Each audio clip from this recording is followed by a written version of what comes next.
Yeah. I think there's nothing more powerful than feeling sexual as a woman and feeling respected intellectually. Simultaneously. Yeah. It's like you're, speaking of being on top of the world, that's when you feel like on top of the world. Is this different from what most people say? No, I think this is typical of what most women in their 20s who are traditional say. But as a man, you just don't, you believe they're mutually exclusive. If I'm relating to a woman sexually, I can't really relate to her so much cognitively, and if I'm relating to her primarily, I don't know, I'm thinking out loud. I don't have a lot of discussions of Nietzsche when I'm having sex. I remember I was with You don't? I was with this one woman, like we'd met at a Shabbat dinner, we went back to her place, one thing led to another, we're in bed, we're having sex, and she says, I'd like to talk about Torah while I'm having sex.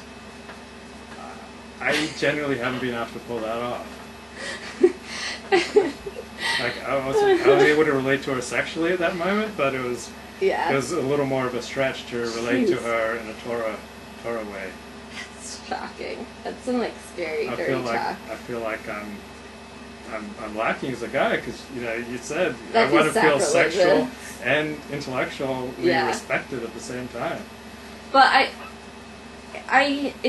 it's not a complaint on my part. I find that I'm never more turned on or more excited or more attracted to someone than in those moments.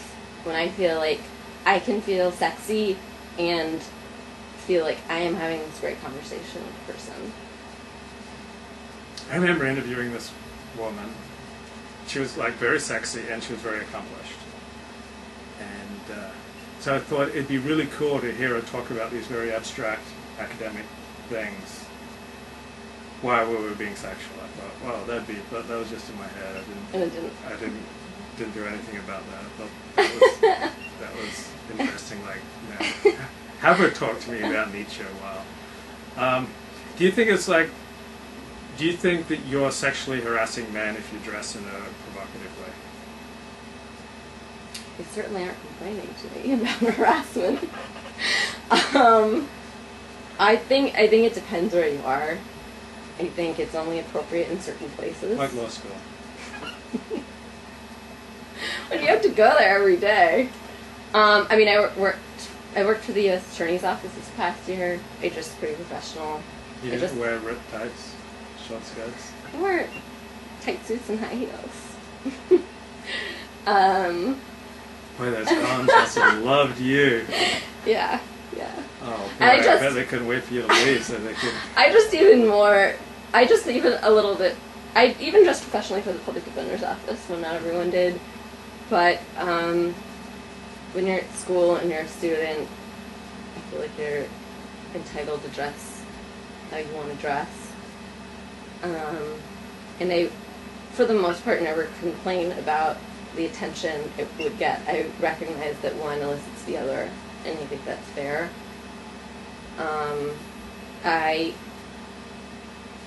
I think in the wrong place, it probably is harassing. I mean, that's a strong word.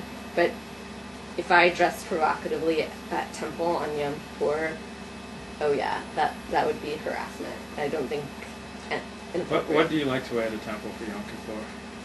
I always wear a long skirt, low heels, because I tower over everyone, especially sea of Jewish people.